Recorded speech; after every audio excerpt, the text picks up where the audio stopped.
everyone. Welcome to Jabs EP. What does that stand for? J. And Bax's. Expensive paper. Well, welcome to a very special giant-sized issue. That's what we're calling it. We have got some fun things in store today. But before we begin, we have someone to thank.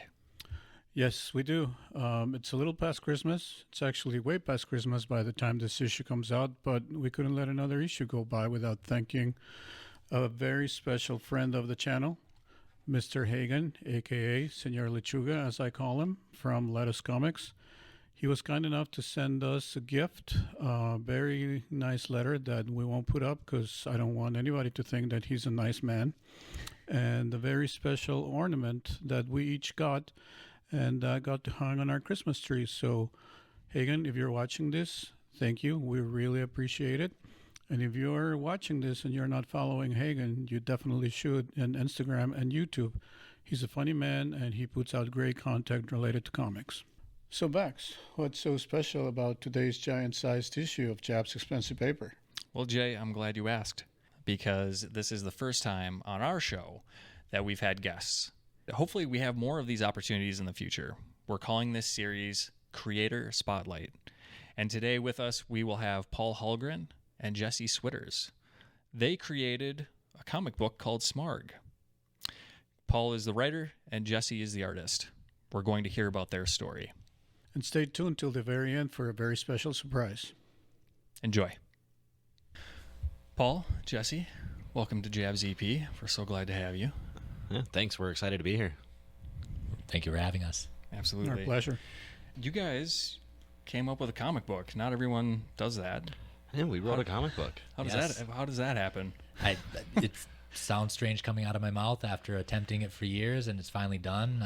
Like I said, running into friends who are like, "Oh, congrats on your book," and I'm like, "There's a book. Like, it exists. It's done. I did it. We did it." And it's exciting to kind of have a project that we can build off of. It's great. Yeah, I'll talk a little bit about just kind of where it came from. Smarg was something that I came up with conceptually just as a character when I was working on scripts for another comic that didn't exactly pan out. But I got introduced to Jesse. I had a script number 1 for Smarg done. He read it, and a guy who actually makes money doing art was like, "Let's do this thing."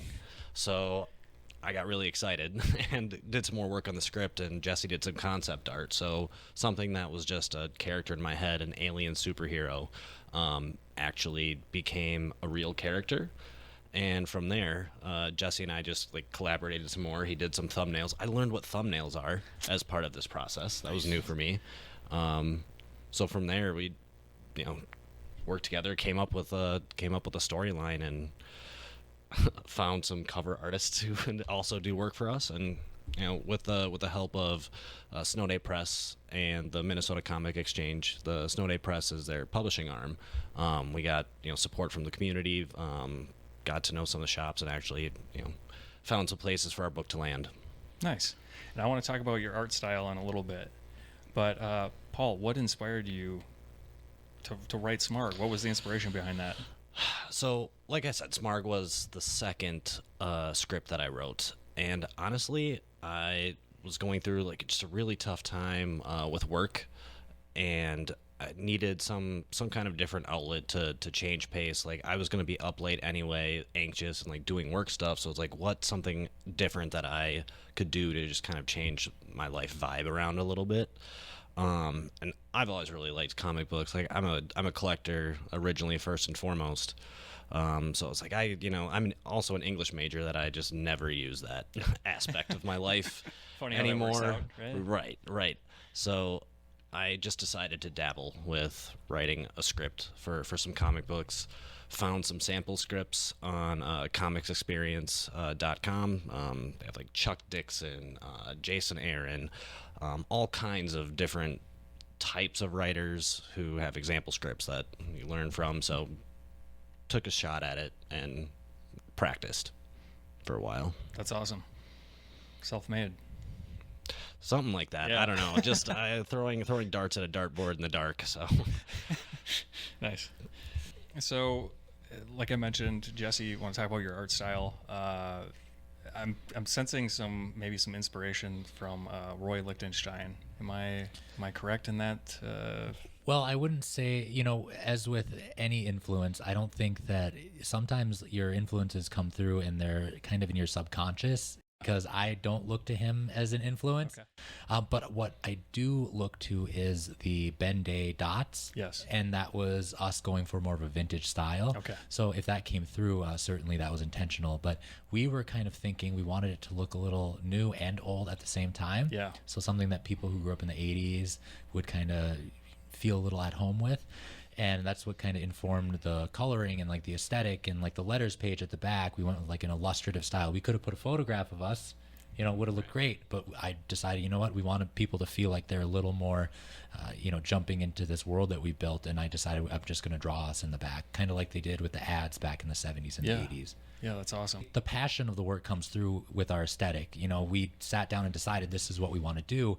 And we decided that, we can go a bunch of different directions, but I really appreciate that you gave me the creative control to kind of make the final vision something that's been like itching at me for years.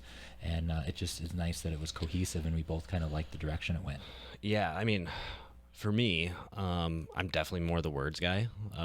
I'd seen Jesse's work online, all kinds of drawing, met Jesse at shows and everything. So I very much trusted his opinion on the visuals and the storytelling aspects too. The script evolved quite a bit based on Jesse's feedback, and from there it was a pretty collaborative process. Which was super fun for me. I assumed that going in, of course, you have multiple people working on a work product. It's different than somebody who's writing a novel, just working through it until it gets to editorial. There's a lot of work between the two of us on the front end, which I thought was a pretty cool process. Yeah. Before going too deep into Smarg, you talk about being an English major, you talk about some of your influences. So I'd like to take a step back and talk about those influences, you being a collector, you being an artist. How did you get started into comics and collecting and your love for the hobby? Ooh, you go first. On that one? Okay. Well, I have a core memory of being in the grocery store with my grandma and seeing Spider-Man and Batman and what was it, Brian Kelly with the long ears Batman that looked kind of scary and spooky. Kelly Jones. Kelly Jones, yes, Kelly Jones. That scared me, but it intrigued me at the same time. And I think that comics are supposed to hit you in a visceral way that makes you feel something. And that cover, I forgot what we did that day. I forgot walking out of the grocery store, but that moment that my eyes laid on that cover, 25 years later, that still sticks with me. And to me, that reminds me that comics, look at our covers here, to someone somewhere, they're only going to remember the day they picked that book up and saw the cover for the first time. And I appreciate that part of the art form, is it's something that you approach, you come to, and sometimes it's by accident. Like in a grocery store, I wasn't going in looking for art, and you see something that sticks with you. So comics started with me seeing a really cool looking cover and sticking with me. And I always liked to doodle and draw in high school and middle school. So the passion for art just continued, but I didn't really start digging into the superhero aesthetic of art until I got a hold of some dollar store black and white books that were replicas of Fantastic Four #1, Avengers #1, and Spider-Man #1. And it was, I saw these little tiny books that were half the size of a comic book, but I saw Jack Kirby's art for the first time in black and white, very small, but even in that small of a space, I knew what I was looking at was huge, and I knew that the scale of this was much bigger than what this little floppy book was, and that really inspired me to start going to the comic shop. I had a job for the first time when I turned 15, so all of my paychecks went to getting those like Marvel Essential books, and I just consumed art nonstop and caught up with all of these things that I had missed out over those years. So I was really grateful to have an experience at one of the MCAD summer camps. And that's where I met Jack Kotz, who introduced me to you. Yeah. And I had a lot of great experiences. I had learned a lot of things, had my work critiqued for the first time. You grow up in a small town and you're the best artist in the class. All you hear is praise. But at some point you have to join like the big leagues. And I remember the first day of camp, the instructor being like, all right, first things first, all of you are probably the best artists at your schools. You're not going to get praised here at MCAD, for this camp. And just going to get that out of the way. You're here to get better. We're here to help you get better. We already know you're good at art. Just want to get that disclaimer out of the way right away. So it was really good for me to really have my work kind of redirected. I had some really good writers that were telling me different books to check out, because I just knew like the baseline: Superman, Spider-Man, X-Men. And it was great to get some direction through that. So comics are really hard. I'll tell you that up front. Drawing them is very time consuming. For every comic that gets done, I bet you there's a million comics that get started. I know friends who do 1 or 2 pages, quit. You get comics that get done, but they don't get lettered or colored. People can't afford to print them. It's just a tall task to get one done. So that was back in 2008 when I went to that camp. Okay. And fast forward to 2024, that's how long it took for me to get my first comic done. And I had a lot going on in between, but it reminds me that anytime that you see a comic artist or an indie artist that's at the convention and has a finished book, it just remember how much work goes into that, and how much time they spent, how much they sacrificed to get that done. So I have a great amount of respect, not only for the comic book legends of the past, but for the people who are working 9 to 5s now and are making time to sit down and draw out stories after work. And it's just great to see people still doing it. For years, people predicted that comics are going to be gone or done. And you take one walk down Artist Alley and you see, no, that's certainly not the case. So for me, similarly, like going back to childhood, I consumed superhero stuff, mostly at first through TV, Batman the Animated Series, Spider-Man animated series stuff. That was a lot of fun. The first comic book, though, that really stuck with me and had emotional resonance, I checked out from the Scott County Public Library. I don't know why my mom let me leave when I was 10 or 11 years old, but I read The Death of Superman, and Minnesota's own Dan Jurgens killed the Man of Steel. And I was mentally not ready for that at the time, but that story always would stick with me, and I, continued to really enjoy cartoons as well, like Batman Beyond especially was one of my favorites, heck, even to now.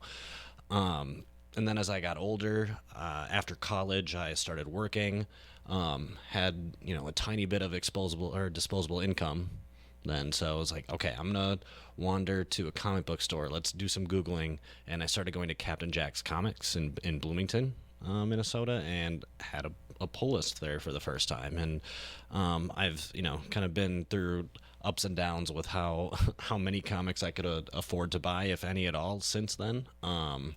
But over the last, I don't know, since prior to the pandemic, I have been pretty heavily into collecting and reading comics and like kind of classic stories. So while also reading ongoing ones, so I feel like I'm trying to keep up to speed with like what's going on in like current comic style storytelling, with also picking up kind of the vibes of the past that made comics a pretty cool medium. Yeah, that's great. We've got pretty similar stories too. Started out reading by picking up a comic book and just being heavily influenced by that. So definitely resonate with those stories. It just started at a different time for us, though. We could go to Cub and get a comic book at like when we were checking out. I wish that was still something that was possible. Yeah. By the way, to the listeners, Cub is a grocery store here in Minnesota. Yes. So just a quick note there. Let's talk about how you guys met and then how the collaboration came together. Well, we have a mutual friend, Jack Kotz, and Jack and I actually met when we were first talking a little bit about doing my other comic book, and I also showed him the script for Smarg, and he's like, I might know a guy that you could pitch to. And what was it? It was SpringCon, FallCon. Yep, SpringCon. Yep, it was SpringCon this last year. SpringCon this last year, Jack made sure to introduce me to Jesse when Jesse was tabling, doing sketches and selling prints of his art. and we said hi and kind of I was busy. Yeah, he was. Like, I had to wait my turn to talk to Jesse, which is great. But Jack did introduce us, and I just kind of pitched a little bit about the scripts that I had been working on. And in the back of my mind, I was like, okay, I'm going to give him a chance to read the first script I wrote, which had a darker mood to it. Again, I was in a dark spot at the time. Then Smarg is a bit... It has more like the Superman superhero. There's some positive messaging, that kind of stuff going on for it. It's like, I hope Jesse picks this one, if he wants to work with me at all. And then, I sent you the script via email and heard back, and kind of we went with it from there. Yeah, it was like I said, I was really busy with filling orders, doing sketches, and it was. I saw you with your. Do you have a backpack? Yeah, I bought some stuff that day. Yeah, okay. I remember you with your backpack, and I was like, oh, wasn't sure what would happen, because over the years, when you're an artist, you get presented with opportunities from writers. Some of them have funds, some of them don't. Some of them have big, grandiose ideas. Others, they just have like a little short one-off. And so I've heard a few of them in the last year. When you're an artist that's dabbles in comics, you kind of get that at conventions too. People trying to make you draw their original characters, or hanging out and telling you their story, their universe. But it was great. I knew that Jack bringing you over meant that this was a serious project, and this was a serious story. And I immediately, had to hear you out and make sure that I could get a hold of that script and check it out. I knew it would be good, and it was great that you gave me the option between the two. But yeah, the other one didn't seem like the right fit, because at the time I was kind of, you were in a dark place. I was in a really energetic, excited, and optimistic place at the time. So Smarg seemed like a much more a book that kind of fed into that energy that I had, and it was a good decision then. I still am looking forward to working on the next few issues on it. And maybe I'm not as optimistic now as I was back then, but the story's stuck with me, and I'm excited to see it through. Is there a plan run for Smarg? Yeah. Yeah. So we have an outline of the first 5-issue arc. Okay.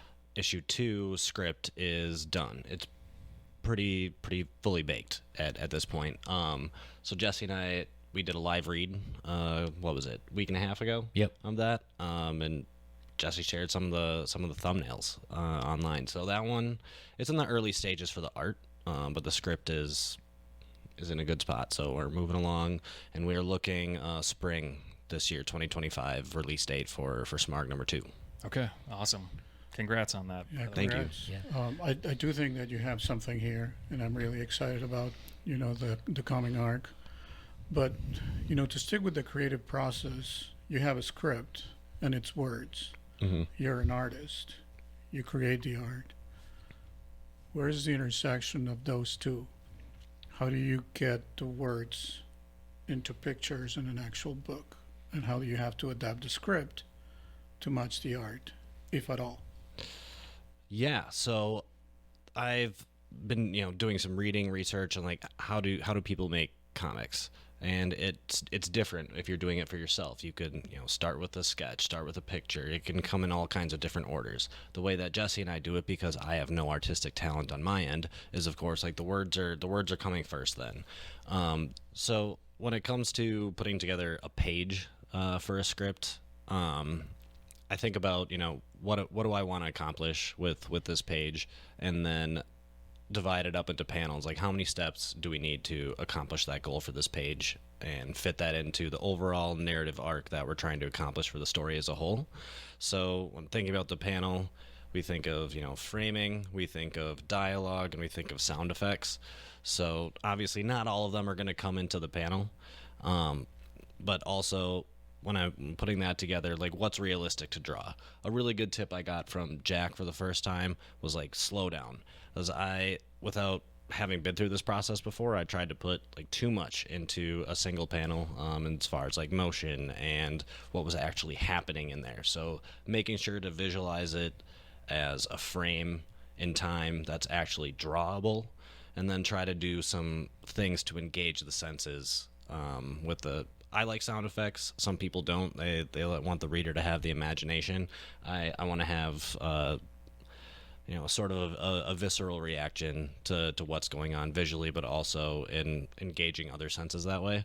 So it's important to have an outline and then go down to the more granular details in a way that's actually can be translated to on a page, and then I let Jesse tell me what can't. Yeah, so when I get a script, and what you talked about earlier, how you would go online and look at scripts, I've done that before to get practice for doing like practice pages and things like that. One of the big learning curve items was when you're practicing for your portfolio, you're just doing the art. You're just trying to get the storytelling, the camera angles, the anatomy, all of that where you want it. But you don't ever really put the word balloons in. You just kind of put those out there so you can maybe get a job, get a gig here and there. So it with the word balloons and sound effects. That was something really interesting to do and to plan for, because when I knew there was he would put it in the script, like here's the boom sound effect. Yep. And now when I'm sketching it out, I can't just put the punch. I have to be like, okay, how is this boom going to fit and this word balloon going to fit in the same panel? So I that comes a little later, but the first thing I have to do is I need concentration. Oftentimes I can listen to a podcast while I'm drawing or inking or coloring, but when it comes to digesting a script, I put on classical music on my earbuds. I need the room dark around me. I need no interruptions, and it's almost to the point where I'm using so much brain power that I found I get fidgety, because I'm just like thinking and getting frustrated and trying to make something work. And it's a good frustration because I'm solving really big problems. Because the script is huge problems. Well, the script is a huge problem insofar as we are completely translating it from one language to another. And I don't know, I can't speak for like a film director or anything like that, but I'm literally doing the translating, and I'm completely changing it from one medium to the other. Because you could write a novel of Smarg if you wanted to, but we've decided we're going to do this visual approach to it. And so when you give me this visual of Smarg is flying in over the city, and with this sound effect over it, I can see it, but then I can put that down. But we're talking about 5-6 panels now, and I need to have enough room for the dialogue. I need to have enough room for each action. And I'll start doodling, and then I'll be like, oh, there's not enough room for that. Oh, I need to do that. And then there's rules to drawing comics. The comic book greats like Joe Kubert and Gil Kane and Neil Adams would always talk about some of these ideas of you shouldn't overuse a certain camera angle. You shouldn't overuse a certain like depth of field for a camera. Like you see all these pictures over here. These are great panels, but you don't want to use them all the time. Mm-hmm. If you're a pitcher, you need to have your special pitch to throw in on special occasions. So you have to have that balance too. All the things I've learned over the years, all the way from MCAD to the YouTube tutorials and all of that, I also have to engage that side of my brain too. So just because I translate it doesn't mean it's done right. So it's a labor. It's a good labor, because I have to, again, break down your story, but do it not only in a way that conveys what's happening, but honors the medium itself and what the audience is used to seeing. Yeah, I got some really good advice once that with your script, you can look at it as a conversation between you, the writer, and the artist. And for me, I think something that at least felt easier when I was writing the script for issue 2, we'll see how it turns out, but it felt easier because now that we did issue 1, like I know Jesse better, and that conversation was able to flow a little bit more. Before, when I initially wrote the first draft of the script before we had ever worked together, I was writing for, nebulous writer A I don't know who it actually is. So, some of the descriptions in there were something that I would tailor and write differently now because Jesse and I have worked together. Yeah, it makes a lot of sense. That learning curve has been conquered, and you're just going to continue building your relationship. So, yeah.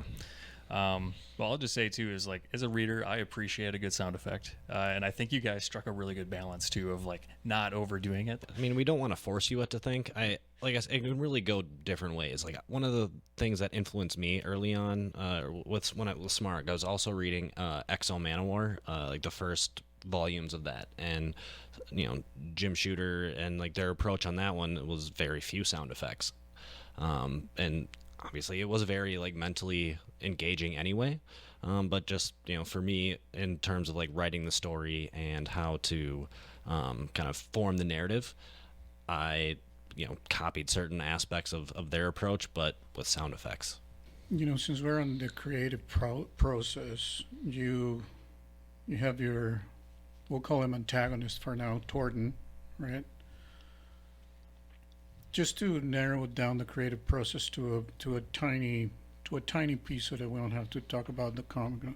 How do you come with the name Torton, then a species like prevalent, and then put that into the actual pages?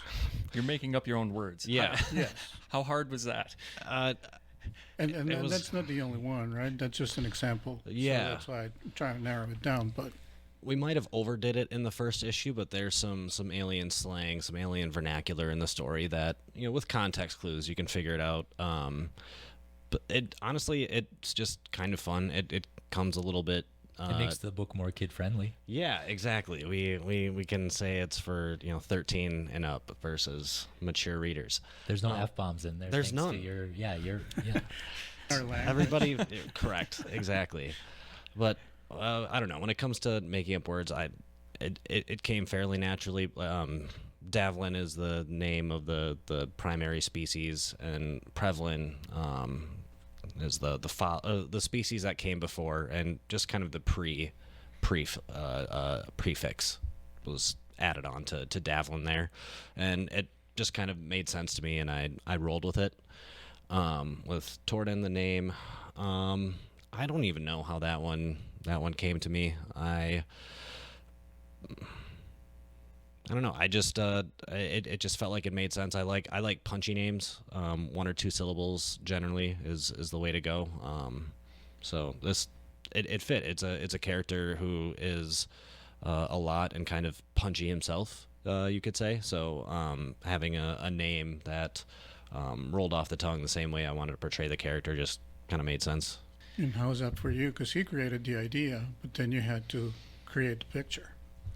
Yeah, so the nice thing is that the script does have like a pretty good rough outline of what the character should be, and especially in it's important for, like in pro wrestling, you have to have kind of contrasting characters and silhouettes. Well, everything when I had to design the characters was in comparison to each other.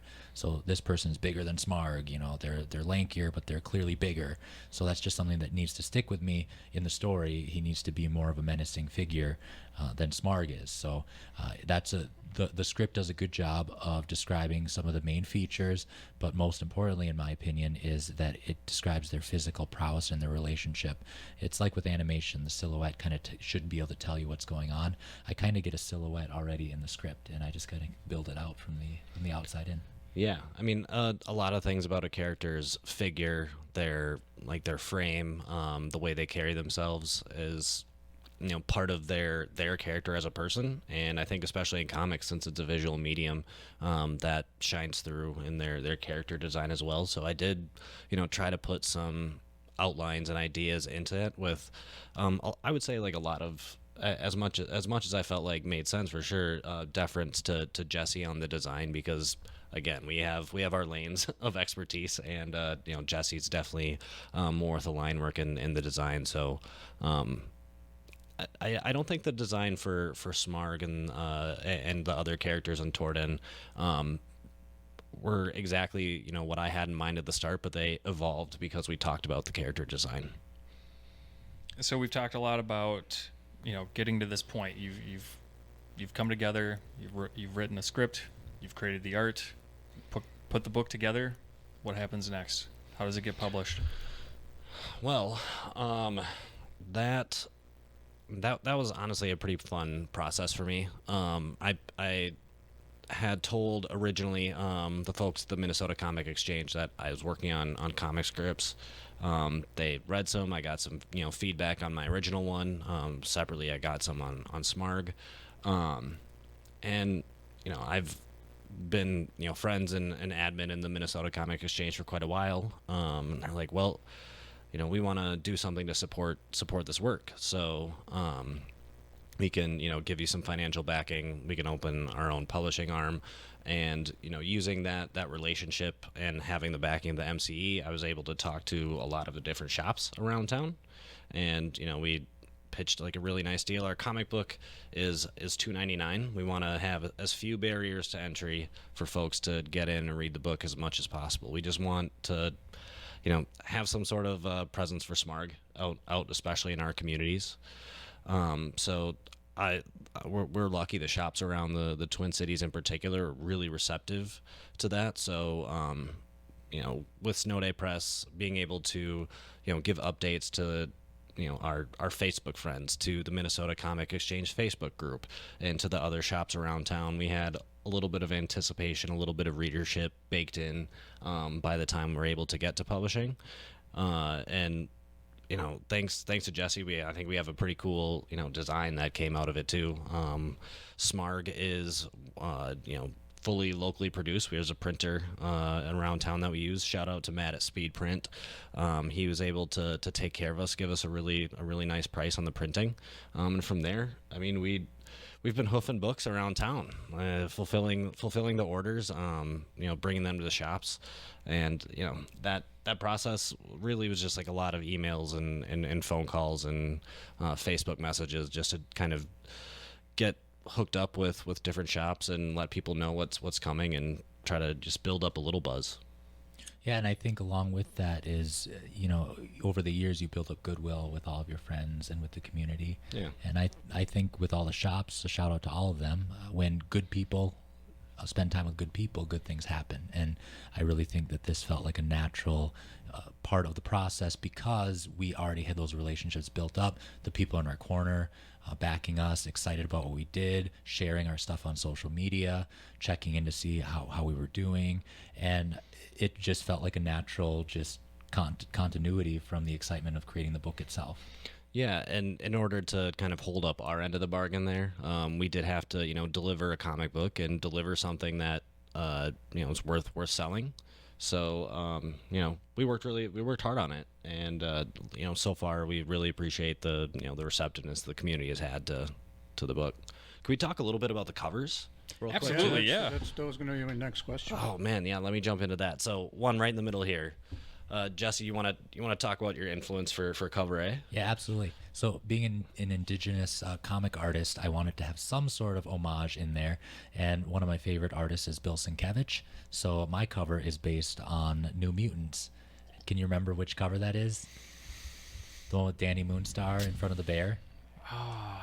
It's not coming to mind, but we'll put it up on the screen. Yeah, let's put it up on the screen because this is an homage to that. I wanted to somehow fit that in there, just trying to pay homage to artists that inspired me over the years. So you'll see by my signature, I have After Sienkiewicz, and I don't know who's going to be able to pronounce it right. I know a lot of people have trouble doing it, but I wrote it all out there, and hopefully it helps people like Google his name and maybe check out more of his work. And I really, shout out to Bill Sienkiewicz. The last 5 years, I've been really fascinated with not only his history of his work, but the way that he thinks about illustration and drawing.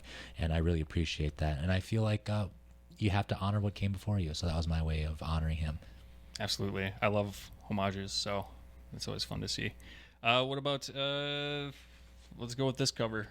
Well, speaking of homages, this is by Zip Draw, X-Men 1 with the Cyclops and Wolverine kind Jim of. Lee. Yeah, we're not gonna spoil anything here, but this is a connecting cover, the Zip Draw connecting variant. So we'll have a villain featured in issue 2 in Zip's cover, and. Yeah, super appreciative to Zip. He actually, I have the video up on paulhallgrencomics.com, but Zip did a lot of the art on this on live stream. So you can watch, either visit him on social media, Zip Draw on Instagram, or hop onto paulhallgrencomics.com, and you'll be able to watch a time lapse of the art for this one, which is real cool. Yep, he regularly does work on Twitch, so I've tuned in while I'm drawing and just kind of listen to him talking, ask questions, and distract him while he's working. I've done the same. He stays on task though. I'm pretty impressed. He's so productive. Yeah. I was just over there. I spent the night at his place in St. Cloud last night, and he was talking about how many pages he's able to crank out and how many hours he'll stay up without interruption. And he does art full time. He does like board games and RPGs and card games and comics. So he's a workhorse. So he definitely had to make time to fit this in there. And it's great to see. I'm glad to have him on board. That's really cool. Yeah, we'll put all the links in the description so that we can check them out, and the community can check them out too. Awesome.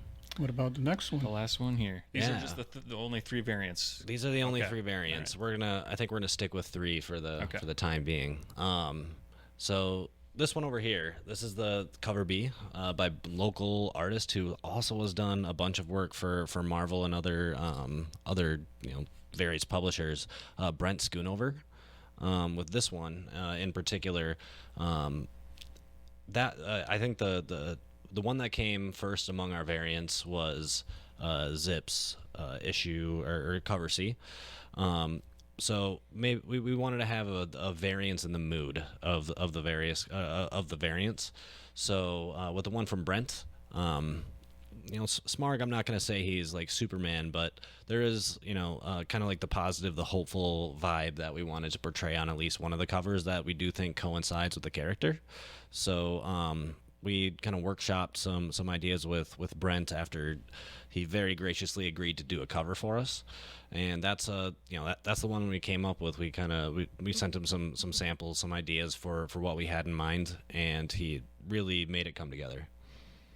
Well, I'm a huge fan of physical media. That's how I buy all my comics. Jay, I know you've got a good mix, right? I think you pick up some digitals, but mostly physical. I pick a lot of physical. When I pick variants that are, ratios, I don't read them, and I wait to read them on Marvel Unlimited. But I prefer physical. I prefer to have an actual book. So what has that process been like? What's that look like for you? You've got physical books, you've got a digital book. Yeah, so I would say the vast majority of our sales have been the physical media, just by virtue of the fact that like a lot of our readers are collectors, Minnesota Comic Exchange members, and people that we know who want to support us by buying the physical media. And that's been most of our sales so far. We are up on Comixology as well on Amazon, and that has like translated to a number of downloads, which is really, honestly a pretty cool thing that I didn't anticipate. But overall, I think there is, especially among the community that we're a part of, like comic collectors, really nostalgia for physical media. I certainly have it and prefer to collect like physical comic books. But that being said, I do read digitally. I don't cast aspersions on anybody who does. But for us, most of our sales have been of the physical copies. How different was it to get it, obviously from physical and publishing, in Snow Day Press, to getting it uploaded into Comixology? What did that process look like? The step number 1, which is the big step for me, was asking Jesse to make the visual images into a nice PDF. So that was helpful. On the Comixology, it was suggested to me, and I hadn't even really considered it to be an option. Originally, we were just going to, and we did just put the PDF for download on the website, but instead, any creator can publish on Comixology if you make a comic, and there's a couple different ways you can do it. You can create an account and put in just a PDF. They have their own Kindle style file that you can translate it into that can allow you to, like the reader on a Kindle, to shift from panel to panel. And it's the format they like. So I tried that out and was able to figure it out well enough where we have a page up on Comixology right now and the special Kindle file. But you can also read it on your iPhone. You can use an app, read it on your browser, whatever. You don't necessarily need to have a Kindle, but that's that's the process. It was surprisingly easy. How has reception been? What's the feedback being from the community? I have a lot of friends that have followed me throughout the years, and of course I had a lot of great feedback from them. and I really appreciate the encouragement and the just picking it up and enjoying the story. I did have one friend who read it as a bedtime story to her kids. She said they loved it. Oh, good. And it was great. So I thought it was great to get feedback from my friends. And then on a professional level, I got to hear feedback from different artists that I respect, different writers, kind of people I've been chatting with over the years. And I just really what I appreciated most was how everyone had a slightly different view on it. Like you said Roy Lichtenstein. Yeah. It's a tongue twister. And then also I had people saying Michael Allred and other art, stuff like that. And it's just great to see how my art translated in a certain way to everyone based on kind of where they were coming from. So I thought it was great to hear everyone's slightly different take. But the good things that were across the board, it was really nice to hear similar things when people were complimenting as well. Can you expand on that? So one of the pieces of feedback that we've heard was how the story didn't have too much exposition in it. I would say we more or less just dropped our readers into a new alien world that they had to figure out a little bit as you go, but didn't make it too confusing. That said, not everybody agreed with that. There have been certain folks who are like, man, it would have been nice to have a summary at the start of this, huh? And originally I wrote one, and then Jesse told me that this isn't the best idea. But overall, I think with the amount of exposition we have was a really nice balance with the action. And that's been something that we heard and got some good feedback on. Yeah, just jumping right in and people able to just pick it up and go. Not there's no charts, there's no whole universe to unpack at the beginning, and for the most part, people really appreciate how easy it was to read. And from an artistic standpoint, I consider the book to be a little bit of.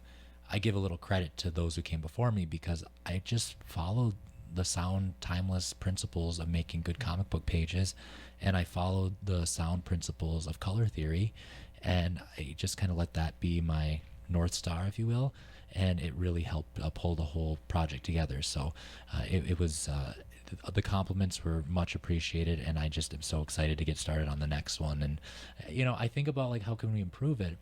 But I really am proud of what we did here, and I think if we just maintain where we're at, I think we're in a good place.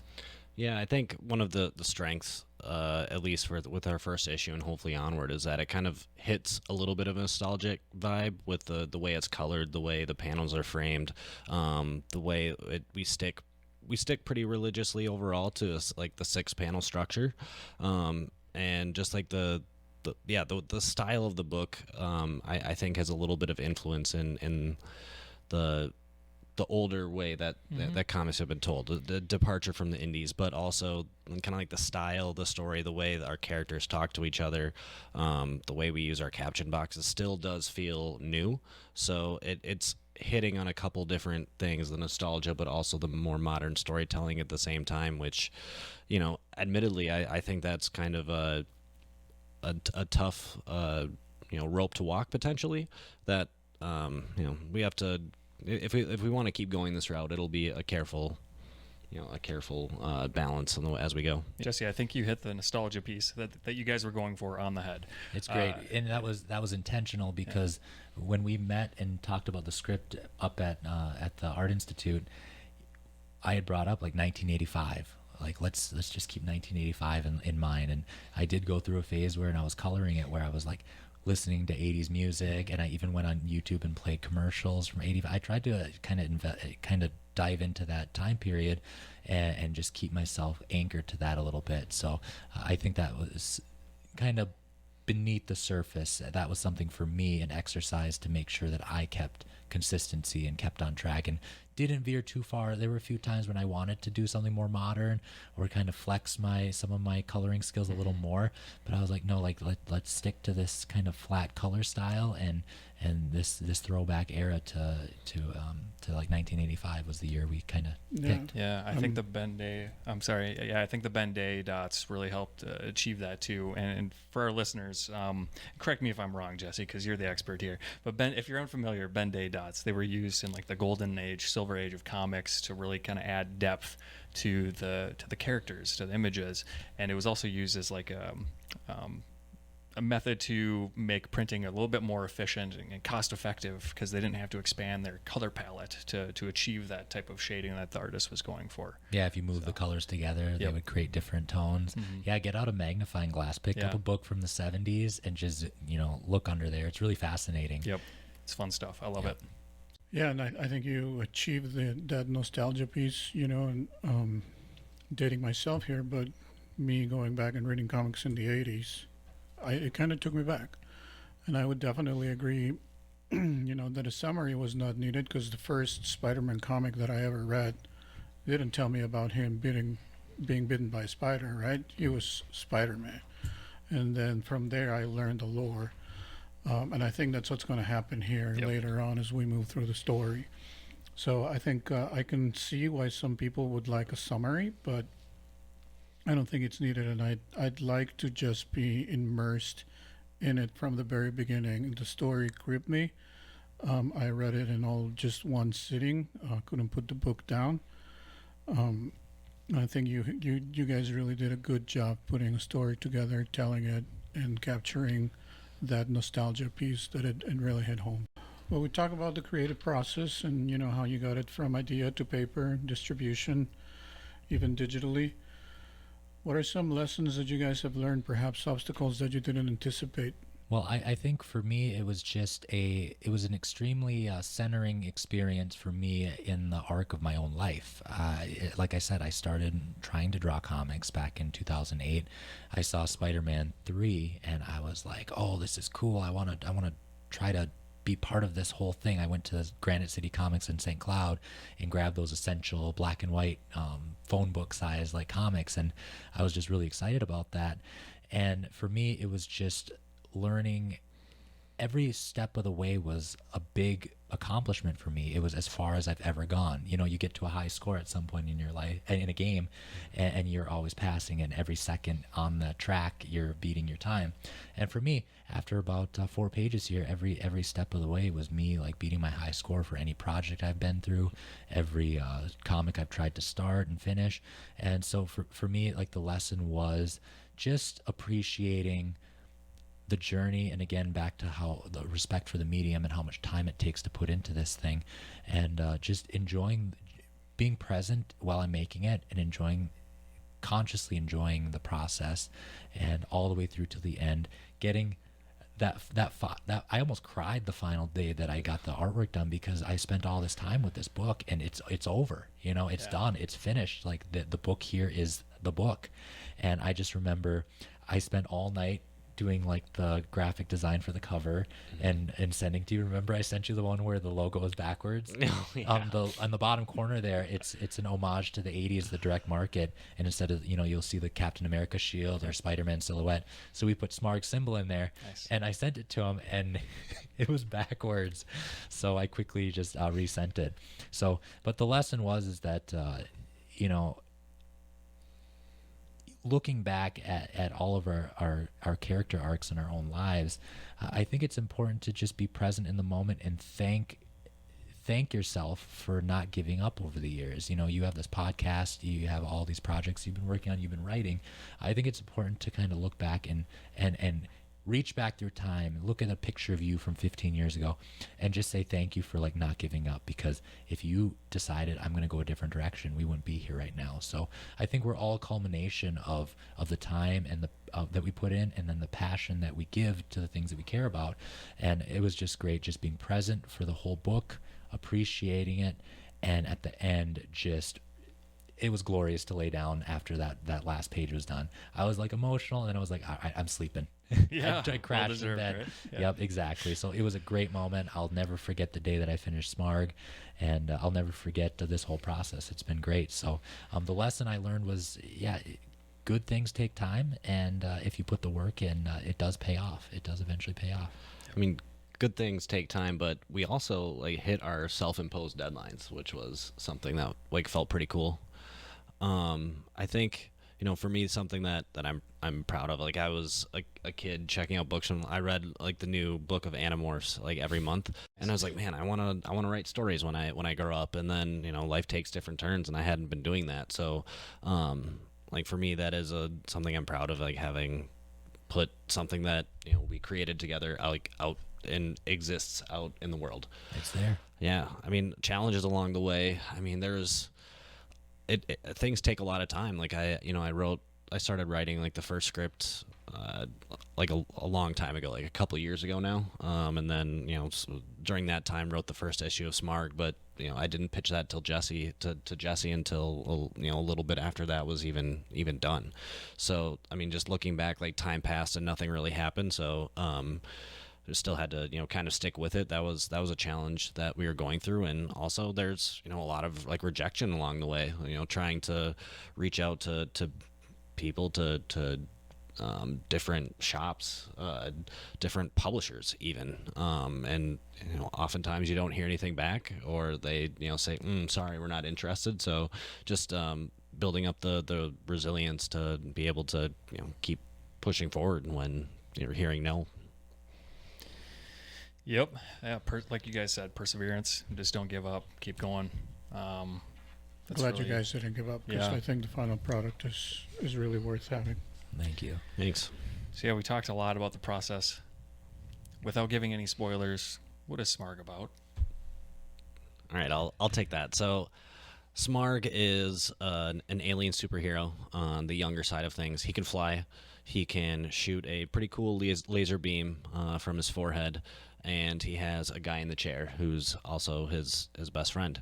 And he's like I said, the early stages of his superhero career, and he's generally he doesn't have really a rogues gallery. He has taken down folks who are committing crimes on the street. And then in this first issue, it's the first time Smarg comes up against an enemy that can actually beat him. And it's a new experience for him and for his guy in the chair, Jarjan, to try to figure out why this enemy's here and what are we going to do to try to stop the situation. So in the next issues, we'll see some more threats, some more villains come across, and Smarg's going to learn how he has to deal with them, because he hasn't been put in this situation before. So issue 2 is coming out in spring of 2025. Spring 2025. All right. And where can our viewers purchase Smarg issue number 1? Yeah, if you're local to the Twin Cities, well, no matter what, go to paulhallgrencomics.com. On our website, you can find the various retailers. I think we're at 10 or 11 retailers now around Minnesota, and trying to expand outside of the state as well. So you can please do stop by one of our shops, maybe give them a call, see if they have some in inventory. And then otherwise, you can also order, and I will happily ship them right to your house. And then Jesse, where can everyone find your work? The best place is Instagram, Switters Creative. Any final thoughts? My final thought is I'm grateful to be here. Thank you for having us. It's great to be able to talk about this. The comics themselves are amazing, but I know that the people that enjoy comics and follow us, they like to know a little bit more about what goes on behind the scenes. So I appreciate you giving us the platform to talk about that. And I know that there's probably aspiring creators out there. A lot of people who read comics, of course, dream about making their own, writing their own, drawing their own. So my closing thoughts is, I think this time last year, I wouldn't have thought about like us being here right now in front of the cameras, in front of the microphone, talking about a book that was done and playing issue 2. So I guess I just want, my closing thought is a lot can change in a year if you lock in, surround yourself with the right people, take care of yourself, eat well, get sleep, and really focus on what you want to do. And again, I can't stress enough, surrounding yourself with people, with good people that support what you do, that you have a community that cares about what you do and is going to be honest with you. But if you have that in place, the sky's really the limit for anybody, where you want to be 1 year from today. Love it. Great advice. Yeah, I mean, first of all, thank you guys for having us here. I mean, for me, Comics are fun. Making comics also turned out to be pretty fun. We would love it if you check out our book digitally, in print, whatever, and we'd love to hear from you. We have a letters page we're trying to open up at the back. So this really is a product of the communities that we come from. We worked hard on it, and we want to kind of like share in that process more with our community as well. So please feel free to reach out, either Instagram, email, whatever. Yeah, we'd love to just have dialogue about comics, about Smarg, about whatever you feel like talking about. Yeah, well, this has been a great conversation. Thanks for coming. Yeah, thank you so much for being here. We appreciate it. Thank really you. enjoyed Keep the up the good work, and hopefully you guys will be back in the spring. Yeah, we'd we'll love see to you have then. you again. Yeah. That'd be great. See you soon. All right. All right. Thanks. Thank you. All right, there we have it. Our first Giant Size issue is a wrap. Thank you so much to Paul and Jesse again for being here. You were phenomenal guests, and we learned a ton. And we hope our viewers learned a lot, too, along with us. Yes, thank you very much, Paul and Jesse. It was very insightful to go from the entire process, from idea to paper to publishing to distribution. It was great to learn how things work in the background of the things we love to read and collect. So thank you again. We hope to see you soon, hopefully in the spring when Smarg issue number 2 comes out. Yes, we'd love to have you back. So in the meantime, to our viewers, what did you think of the process? Tell us your thoughts. What questions do you have? Is there anything that you would like to ask Jesse and Paul? Let us know in the comments below, and we'll do our best to get those answered. So Jay, at the beginning of this issue, you had mentioned that there was a surprise in store for our viewers who stayed until the very end. What do you have? Indeed. Paul and Jesse were kind enough to leave us a copy of Smarg that they took the time to autograph, which one lucky viewer will win. All you have to do is subscribe to our channel, like this video, and comment with the hashtag Smarg. Then one lucky viewer will win this copy, and it'll be shipped to them entirely on us. You have to be 18 or older, you have to be in the continental US, and the winner will be picked in 2 weeks. We will reach out to you via YouTube or Instagram, so follow us there if you don't already. Well, that's all we have for you. Until next time, keep flipping those pages. We'll see you on the next issue.